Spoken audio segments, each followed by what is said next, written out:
Hello friends, मैं हूं सी दिनेश और स्वागत है आपके मेरे चैनल पर। अभी हाल में प्रधानमंत्री नरेंद्र मोदी जी ने पश्चिम एशिया के संकट और बढ़ती तेल की कीमतों को ध्यान में रखते हुए भारतीय अर्थव्यवस्था को मजबूत करने के लिए जो भारतीय नागरिकों से जो एक अपील की है कि वो 1 साल तक सोना ना खरीदें या अपने वाहन का कम से कम प्रयोग करें और तेल को बचाएं। इसके पीछे का गणित क्या है? क्यों कहा है प्रधानमंत्री नरेंद्र मोदी जी ने ऐसा? क्या कारण है? आज इसी को हम इस वीडियो में समझेंगे। कुछ पॉइंट्स के साथ, कुछ बिंदुओं के साथ मैं इस वीडियो को आपके सामने पेश करूंगा। देखिए, सबसे पहला पॉइंट है फॉरेक्स इक्वेशन। भारत अपनी सोने की जो जरूरत का 85% हिस्सा इंपोर्ट करता है और इंपोर्ट करने के लिए उसकी जो पेमेंट है वो अमेरिकी डॉलर में करनी पड़ती है। और ये अनुमान है कि 2025 में कोई 58 से 60 बिलियन डॉलर तक का गोल्ड का आयात किया गया है। और जब गोल्ड की पेमेंट होगी तो डॉलर की मांग बढ़ेगी, और जब अमेरिकी डॉलर की मांग बढ़ेगी तो रुपया कमजोर होगा।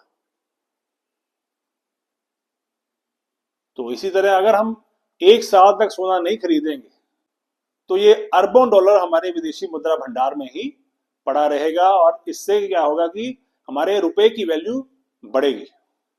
और दूसरा है जीडीपी पर सीधा असर। देखिए, जब इंपोर्ट्स कम होंगे तो हमारी जीडीपी इंक्रीज करेगी,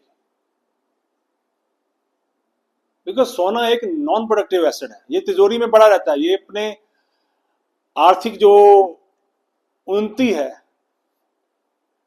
उसमें इसका कोई योगदान नहीं होता। आपने खरीद लिया, खरीद के रख लिया। सोना कोई प्रोडक्टिव काम नहीं करता। आप इसे खरीद के रख लेते हो, अपनी तिजोरी में रख लेते हो, ये तिजोरी में पड़ा रहता है।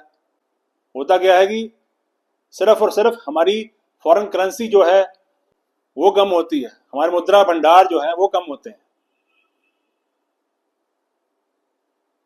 तो जब इंपोर्ट्स कम होंगे तो हमारी जीडीपी इंक्रीज करेगी, और जीडीपी इंक्रीज करेगी तो हमारी देश की जो अर्थव्यवस्था वो है वो सुधरेगी।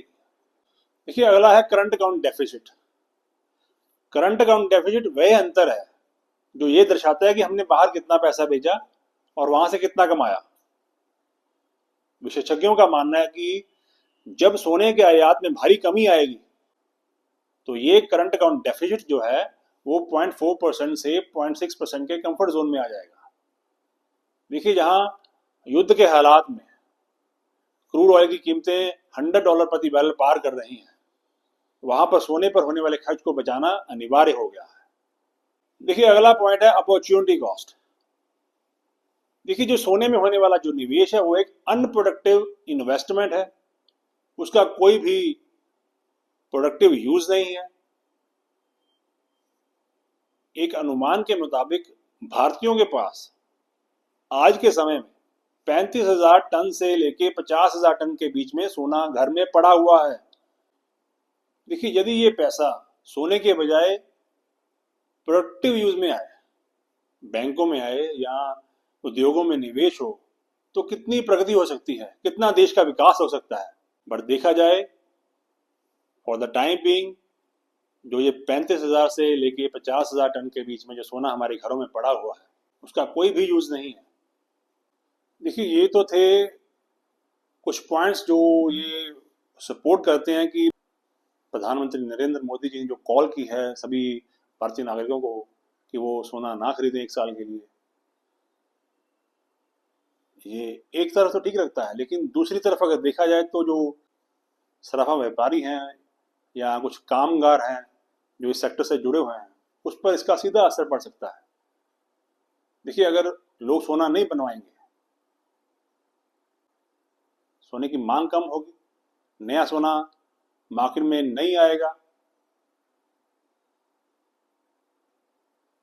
ज्वेलर्स के जो प्रॉफिट मार्जिन पर सीधा असर पड़ेगा, उनकी बिक्री पर सीधा असर पड़ेगा, और जो कामगार उनके साथ जुड़े हुए हैं उनके वेतन पर इसका सीधा असर पड़ेगा। देखिए, ये हो सकता है कि लोग नए सोने के बजाय ओल्ड गोल्ड की तरफ सॉरी हो सकता है कि लोग नए सोने की बजाय ओल्ड गोल्ड की तरफ रुख करें, उसको ओल्ड गोल्ड को नए गोल्ड में, नए डिजाइन में कन्वर्ट करके बनवाएं। मेरी कुछ सराफा व्यापारियों से भी बात हुई, उनके मिक्स्ड रिएक्शन थे। कुछ तो लोग जो हैं वो प्रधानमंत्री जी के साथ खड़े हुए हैं, उनको सपोर्ट कर रहे हैं, उनके डिसीजन को सपोर्ट कर रहे हैं, उनकी जो कॉल की है उसको सपोर्ट कर रहे हैं। लेकिन कुछ व्यापारी जो है वो उनका सीधा विरोध कर रहे हैं कि ये हमारे पीठ पर सीधी लात है। अगर बाजार में मांग नहीं होगी तो हम काम क्या करेंगे? काम नहीं करेंगे तो अपने घर वालों का क्या खिलाएंगे? कैसे उनका पालन पोषण करेंगे?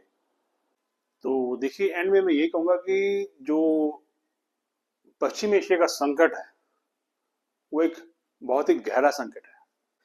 यह जल्द खत्म होता नजर नहीं आता। अगर हम अपने देश से प्यार करते हैं तो इस संकट की स्थिति में जो प्रधानमंत्री श्री नरेंद्र मोदी जी ने जो भारतीय नागरिकों से जो कॉल की है, हमें उसका स्वागत करना चाहिए, हमें उसको मानना चाहिए। संकट की स्थिति में हर नागरिक को दूसरे नागरिक के साथ खड़े रहना चाहिए। ये एक अच्छे नागरिक का कर्तव्य है। और ये एक अनुमान है कि अगर भारतीय नागरिक एक साल के लिए सोने की खरीद नहीं करते तो लगभग 5 लाख करोड़ रुपए से ज्यादा तक की विदेशी मुद्रा बचाई जा सकती है। और इस विदेशी मुद्रा का प्रयोग संकट की स्थिति में कच्चे तेल को खरीदने और भारतीय जो है अपनी सुरक्षा में प्रयोग कर सकते हैं उसका प्रयोग। तो इस वीडियो को यही एंड करूंगा। हो सके तो आने वाले टाइम में कम से कम सोने की खरीद करें, अपने देश की सरकार के साथ इस संकट की स्थिति में खड़े रहें। मैं नहीं कहूंगा कि आप बीजेपी के समर्थक हैं, मैं नहीं कहूंगा कि आप कांग्रेस के समर्थक हैं, बट अगर कांग्रेस भी होती या कोई और पार्टी भी होती तो इस स्थिति में वो यही फैसला लेते। अभी ऑपोजिशन पार्टियां जो है वो प्रधानमंत्री नरेंद्र मोदी जी पे सवाल उठा रही हैं कि उनको ये निर्णय या ये कॉल नहीं करनी चाहिए थी।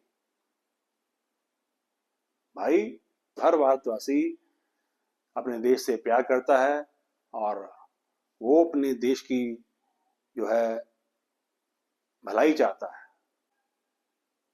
तो ये भलाई तभी संभव होगी जब हम अपने देश की सरकार के साथ खड़े रहेंगे। तो आज के वीडियो में इतना ही। अगर वीडियो अच्छा लगा तो वीडियो को लाइक कर देना, चैनल को सब्सक्राइब कर देना और बने रहना मेरे साथ। मिलते हैं नए वीडियो में, तब तक के लिए जय हिंद, जय Bharat. Thanks for watching guys, thank you.